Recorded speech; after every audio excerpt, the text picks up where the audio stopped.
I'm very excited to speak with you all about the book Reverberation. We've got Keith Blanchard, who wrote the book. We've got photographer, filmmaker Anna Gabriel. We got Michael Hermann, who co-founded the Reverberation Company. And of course, we have Mr. Peter Gabriel. Or is it Sir Peter Gabriel? I'll call you Sir. Yeah, I In my prefer mind. everybody does, but I don't Okay. have any reason for it. But I mean, I just respect so much what you've done. I got my brain necklace on. I don't know if you could see. Great. So I kind of want to, I kind of just want to jump into, full disclosure, I'm not a musician, I'm not a scientist, but I'm a huge music fan, and pretty much every major thing that's ever happened to me, every major core memory I have is associated with some sort of artist or song, sometimes your songs, Peter.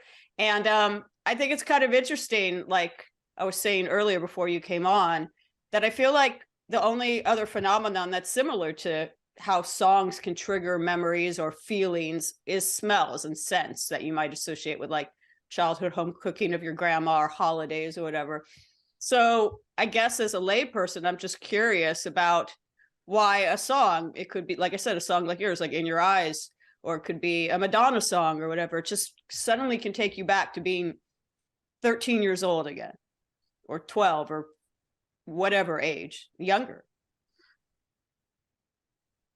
Shall I have a go at that? Please. Okay, I suspect, but it's to do with the way that the brain stores information, and that things, can be opened or attached to particular, musical sounds. I mean, we're very good at recognizing songs from 2 or 3 seconds, right? And because somehow, the imprint is very strong and very specific.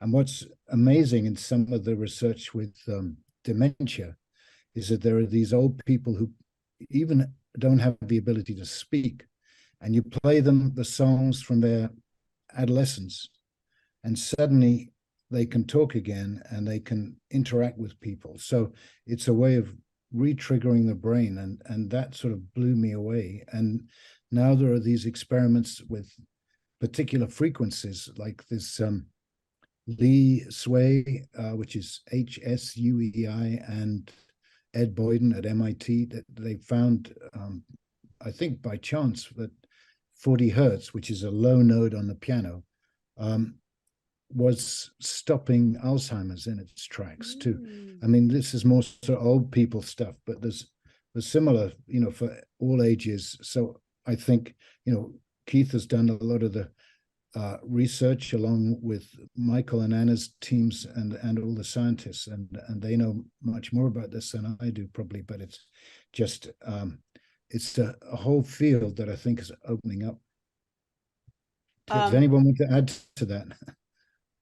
Yeah, I guess I could add a little, but I don't know that we know much more than you do. But it's no accident that smell and song both activate in kind of the same way and have this emotional reaction with people. Our busy forebrains love to overthink and analyze everything, but smell and music both can bypass that and go directly to this ancient, what they call the reptilian part of your brain, the seat of emotions and all of this. So that's why when you have an unfamiliar smell, you know exactly what it is, but you may have trouble expressing what it is.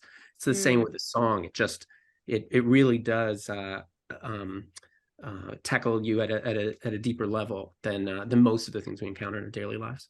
Well, I know we were talking about old stuff, or, older people with dementia, Alzheimer's, but I wonder, I've read studies, and I imagine this relates to your research. I've read studies about, obviously our brains are more plastic when we're young, and that's why people can learn a language more, a second language earlier, the better, that sort of thing. And I've read these studies, which makes me actually quite sad, that the average person stops actively trying to seek out new music at the age of 32, which seems quite young to me. And also I've read a similar study, like if you look at people's Spotify habits, the majority of music they listen to is whatever music was popular or the music they liked when they were 13 or 12. I remember I just mentioned the number 13 for a reason. So I'm wondering if that has anything to do with it, that people like the brain and nostalgia for music, that no matter how old someone is, they think the music from when they were growing up was the best decade for music, you know, like, oh, 1970 this, 1980 this. Does that have to do with, do people process music differently when they're younger and kind of their brains are still growing, basically? So I never know what, yeah, go ahead, Peter, sorry. You guys want to take a turn? Yeah, so Michael. I was just No, gonna say, I think Keith, we've addressed this in the book. Can you talk a little bit about that? yeah, and you're absolutely right, Lyndsey. That is a real phenomenon, that people have a particular phase of their musical existence that feels right to them, and it seems to be around that age of 13, because that's also the age where we are figuring ourselves out and we're defining our identities, and so the music of that time feels particularly all about us and all about the friend group that we're identifying with, or the our tribes, if you will, across different aspects of our lives. So I think, you know, earlier than that, you're still very much a child and just learning all this, and after this, you start to get baked into some of your patterns. 30 does seem young to me too, but I wouldn't be surprised to see that that's the research. But that I think is the core reason, from my perspective, of why songs of those age have such a deep resonance for us. So, Peter, and it may be that sorry, I was just going to add that it may be that at that age we're being flooded with hormones, you know, and that those hormones, but maybe they produce a sort of more pervasive type of printing ink, if you like, into the brain. I see. So that, you know, when you start thinking about sex, looking for a mate and finding independence in your own identity, all these are big changes. And so it wouldn't surprise me that the ink that's flooding around your body is a little different. So you, Peter, said in the foreword to this book that Keith wrote that when you write, you know, I'm sort of paraphrasing what you said, but you're very conscious of the feelings that you're trying to provoke when, or hoping to provoke when you write a song. I'm not sure if all songwriters go about it that way. I mean, do you actually, when you're writing a song, think this is the song, you know, to quote some of the chapters of the book, this is the relax song, this is the thrive song, this is the you know, the focus song, etc.? I'm sure all musicians have a feel for it, but some are more conscious of it. And normally, you know, it's rare that I will specifically target a thing. Like I felt when I was grieving, I didn't feel that there was enough stuff around for me. So I tried to write a song called I Grieve. And so I think occasionally it's as conscious as that, but normally I think it's more instinctive. I see. Well, I'm going to do a little bit of a fun lightning round. We probably don't have time to go through all the chapters, but, you know, since you have such an illustrious and extensive discography, what would be your relax song? There are these takeaways in the book about how to relax, how to thrive, how to focus. There's a kind of a love, sex, speaking of hormones chapter. So I'm going to just go through a couple of them. What is your relax song for a recommendation of a relax playlist?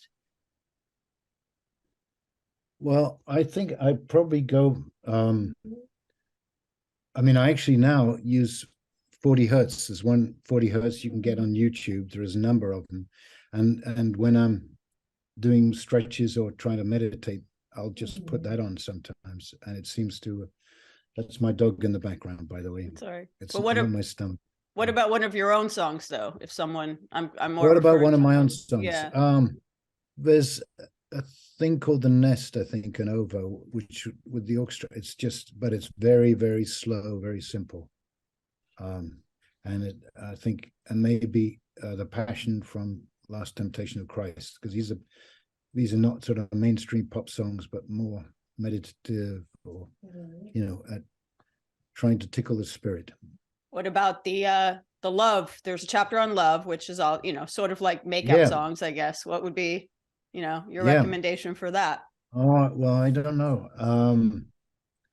I mean, In Your Eyes seem to have that effect for people. So, so I get told. So I think, you know, I don't. It's different strokes for different folks, and obviously, Right. you know, Right. you've got to like the artist in the first place, or you don't sort of enter their house, if you know what I mean. Well, I'll just So- nominate Shock the Monkey for Thrive. It's a good workout song. It gets you going on the Okay, treadmill. great. That's I don't know Thank how you. many BPMs or what it is, but it's definitely an energy. But since you mentioned In Your Eyes, I do want to ask where visuals come into all this with the brain, because I'm a child of the 80s. I'm a child of MTV. So much of the music that I grew up with, I experienced it the first time concurrently with seeing a visual attached to it. First time I heard Shock the Monkey, it was that amazing video. Obviously, Peter, you've done, I mean, Sledgehammer, all the videos of that era, you know, and Sledgehammer, I believe, still holds the record for the most MTV Video Music Awards ever won in a single night. I don't know if anyone will ever break that record, but In Your Eyes has a very iconic, a lot of people probably heard that for the first time from Say Anything and the Boombox. People will always associate that.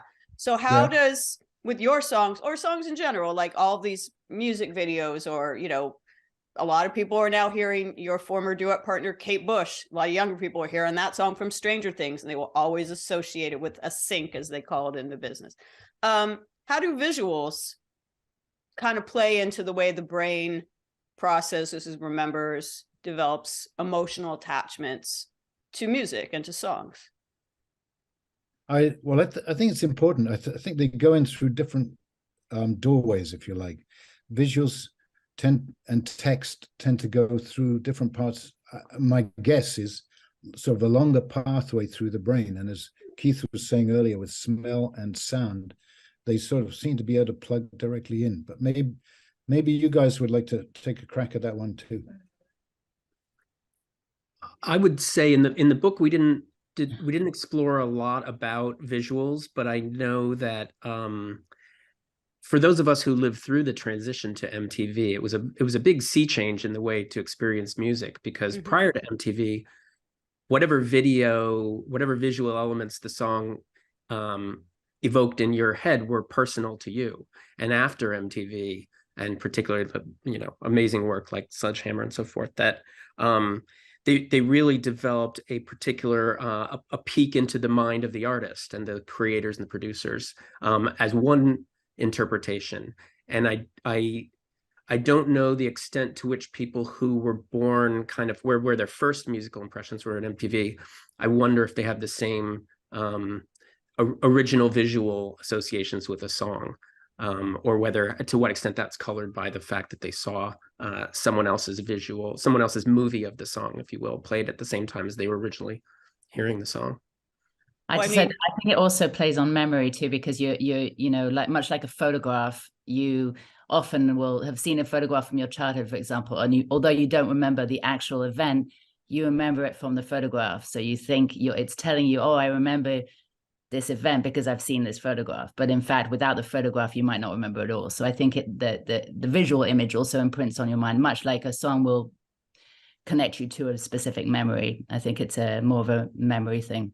And Anna, for me, those are album covers. Like, so when I know what the album cover looks like, the song is very specifically that color in my head when I'm listening.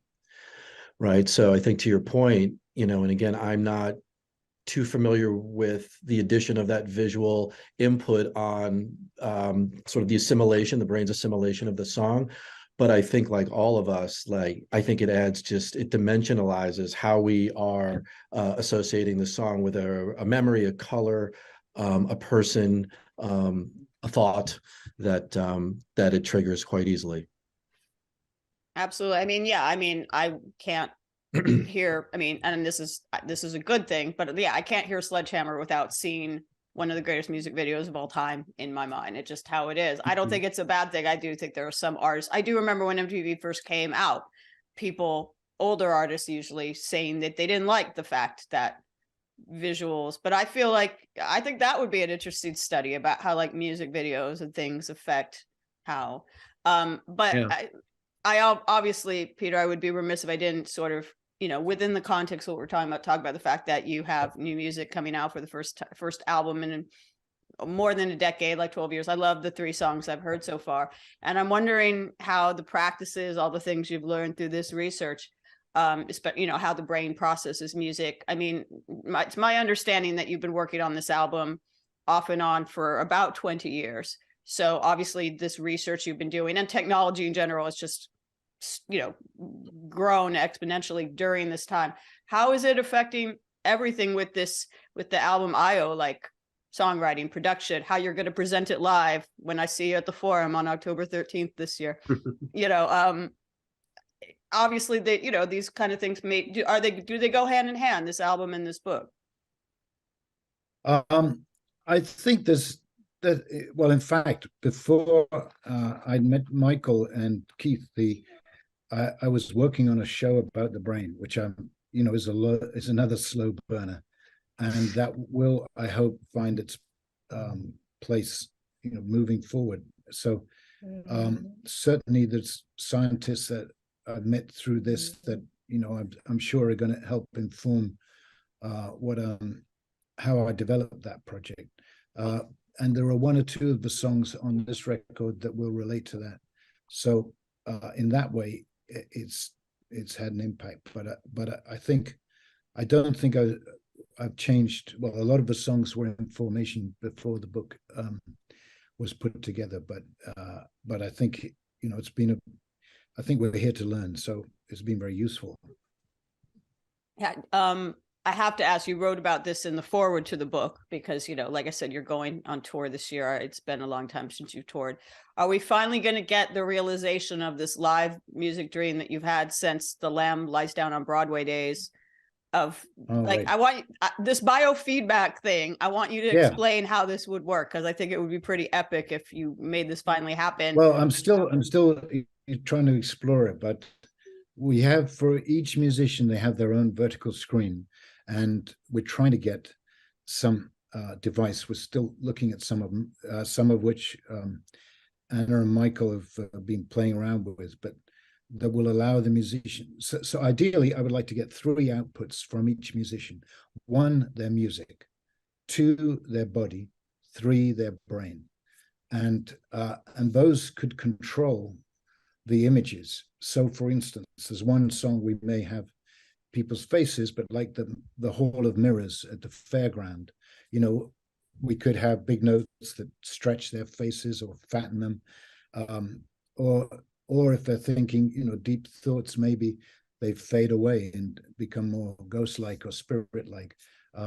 You know, so I mean, I say deep thoughts, but that you would measure whether they're leaving sort of a beta state and going into alpha or gamma waves, whatever. So these type of things. It's still early days, you know, and I've been trying to get everything else sorted. So I'm not sure how far we'll get with it. We did a little bit last time we were out on tour, and I hope to do a little bit more. But I think eventually I'm trying to work towards the brain show, which will be hopefully a direct connection. Can you explain a little bit more to me in like lay people terms of the original idea? Because I believe the idea you had in the Genesis early days in the 70s, in the 70s, there were people starting to experiment with biofeedback. And what is interesting about that is when you get a feedback loop, is the body very easily, like a kid, learns, and very speedily, so that you can control various parameters in your body just by getting the information. For example, there was a woman called Ulrika Gabriel, no relation, who had done a piece with little solar-powered insects in a circle, and then she connected these to the brain reader and to the computer, and then the computer would instruct the circle of lights to open up according to what was going on in the brain. So you'd see on this little circle a sort of rough map, very rough, of what was happening in your brain. But when you lay down on the floor and started seeing the lights feeding directly through your eyes into your brain, you got a feedback loop, and that sort of accelerates things, and you move into this sort of hyper state where you can start controlling things in a way you couldn't before. So the aim was simply to start at that time, was to start, you know, with the drummer defining the groove with his heart rate, with, you know, some of the melody guys, you know, determining pitches and harmonies with what was coming out of them, and so on. So you just say, what signals have we got and how could we translate them into music? And I went to see the guys at the time. The equipment wasn't there. It definitely is now, and there's a lot of cool AI stuff which is just about to turn our lives upside down. But that's another story. Well, I actually was hoping to ask you about that, Peter. AI is definitely a hot topic these days, and Yeah. I might be out of a job soon because some robot could write articles for me. Some people obviously are embracing it, other people are kind of scared about it. I feel like you might be more on the embrace side of the spectrum, but what are your thoughts on it as an artist? Well, it's like the King Canute and the waves. We have that story that he tried to hold back the tide by using his kingly powers. The tide won. The same is true of AI. It's coming, whether we like it or not. So we might as well try and work with it rather than work against it, and make sure that there are programs in there that protect ethics and some sort of morality. Because I remember, this is 20 years ago, I was at a sort of session with these military chiefs, and someone was asked, okay, we're getting into the robot battlefield, how long will a human last? And they said, by present calculations, 18 seconds. And there is this idea that if we try to find intelligent life on other planets, that when an intelligent species is so smart that it can destroy itself, it very often does. And I hope we don't fall into that trap. But we can have a wonderful party on the way to jumping over the cliff. Is that something you've thought about productive, positive ways you could do it as use it? I do think about it quite a lot, and I think not enough people are thinking about it, and it would be great to get ahead. This is something that's going to have way more impact than the Industrial Revolution and the nuclear bomb. So if we don't and start anticipating what it might do, it's going to be too late, because it's very fast. Mm-hmm. And Lyndsey, I think we shared with you on Wednesday that a big part of these musical interventions that we're trying to explore with pioneering researchers are around AI and basically taking not only music that could be created, but existing music to put it to work for caregivers, for dementia patients, but also for more practical reasons like increasing focus, increasing leadership in the workplace, increasing and building creative teams. And a lot of this is going to be AI forward, and we're doing our best to stay ahead of that conversation. That's awesome. Related to that, speaking to Peter as the musical artist here, I mean, I was sort of joking when I'm like, I might be out of a job, but we have seen that news articles can be written by AI, music can be written by AI.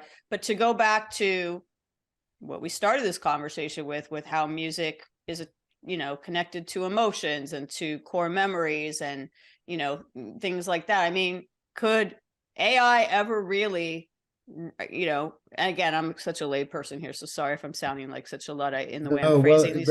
Could it ever really replicate that kind of artistry? That's what I'm trying to say. Like, make music that would have that kind of effect on people. Most people argue no. I would say they just need better algorithms. Yeah. So unfortunately, I don't think my job or anyone's job is safe from AI. But I think the way to look at it, though, this amazing toolkit is just coming into our possession, and we could do all sorts of extraordinary things, including perhaps, and I do say perhaps, protecting our future. Any final thoughts you have about that? How to protect, or it seems like you've given this a lot of thought. Yeah, I have, and there's an interesting Chomsky article in the New York Times if you want to dig down there, but I don't agree with him, and I think we've got some of the really smart AI people in London at the moment, and they're seriously worried. But in the meantime, we can get mass sort of health, event advice, certainly healthcare, I believe. Secondly, including some of what we're trying to do here, but sound, light, electricity, electromagnetic fields, they're all part of what through consumer electronics will get high-tech healthcare into the hands of billions of people. And then education, the best teachers, the best teaching, in the same way industrialized brought everyone together. This new personalized AI-powered revolution will allow it all to be designed for us individually. And hopefully that might, if it's done well, it has the potential to make a fairer world. Do you have any advice or thoughts, Peter, for other artists, in the sense that, you were embracing this kind, science and technology? We were talking about the 70s when you were at the forefront of that. You're at the forefront of the kind of research you're doing in the Reverberation book. But even when I was talking about how in the, even though this isn't as technical, in the 80s MTV, there were people that were resistant to the idea of music video. There's always people that are resistant to whatever the new technology is, whether it's recording technology, this sort of thing. Like, that obviously has never been an issue for you. You've always seemed to be like very eager to embrace new developments. Well, I think I'm probably just as scared as everybody else, but I like to jump in the river rather than talk about it. I think there's maybe a parallel in when photography came about. A lot of people thought that art was done, that painting in particular was done. But what happened? Painting evolved to try to create things that photography couldn't capture. I could see AI inspiring that in people, so writers like yourself, journalists, and myself. What can we write that AI can't yet write, that's very emotional and human driven in ways that AI hasn't quite got to yet? It's not sentient. Which I was sort of leading with the question when I said, or getting to with the question when I said, what can musicians write that will, reach a dementia patient or change, become a core memory for a 13-year-old or whatever, that an AI algorithm couldn't do or might never be able to do. Like, what is the human element in songwriting and music making and art that is just something that can't be replicated? Well, some would argue the spirit, but I think there are probably going to be algorithms for the spirit. So we might as well just grab the algorithms and dance with them rather than fight them. I appreciate your attitude. I'm glad, you're not scared. I'm glad about that. Well, I'm not saying I'm not scared, but I just think you have a better chance going with the current than against it. I agree wholeheartedly. Well, since we're talking about core memories and I was talking about some of the memories I have of your music, Peter, do you have any stories about someone who has said this song, this particular thing you did kind of became that for them, changed their life or, soundtrack? Yes, sometimes. Yes, sometimes. The two songs that I got a lot of letters from were Don't Give Up and Biko. And you never anticipate that. It's very humbling when someone says, I decided not to kill myself because I just kept this song on repetition. And you don't have any idea when you set out your little paper boat, but it's going to land some of those places. And so it's a wonderful thing. We're very lucky. Yeah, I think, this music has definitely lifted me out of bad places. So, I think I'm just in the string, just sucking it in one end and pushing it out the other. If I'm not mistaken, I've read that, and I'm sure this has been brought up to you before, that Don't Give Up, wasn't that like a key song in Elton John getting sober? That song, I've heard this before. Yeah, that's what he said. Yeah. That's what he said. Yeah. And I, of course, Lyndsey, remember. I'm really sorry because I know I was a bit late here, but I have to get my son to a jiu-jitsu class. Well, you know what? That's important too. Yeah. So, and hopefully he'll play Shock the Monkey or some other song that will help him thrive. No. Before I let you go, he doesn't ever play any of my material. He only plays hip hop. Like you said, it's different taste. Well, I really enjoyed Exactly. having this conversation. Before I let you go do that, does anyone have any quick last thoughts about this whole project? No, I think we get, what we discussed the other day is that, we really think that this is, You know, music is a powerful force that can change our lives, mostly for the good. We just have to understand it a little better and how to harness it and put it to use. But it has a very holistic effect on many things. And that's what we're here to explore and to share. Well, I appreciate that. I loved you sharing and exploring with me today. The book Reverberation is, if I can get my head around it, no pun intended, anyone can. It's fascinating. And so was this conversation. So thank you very much, all of you, for your time. Thanks, Lyndsey. Thank you so Appreciate much, it. Lyndsey. Thanks. Thank Have a great you. day. Bye, y'all. Thank you. Bye.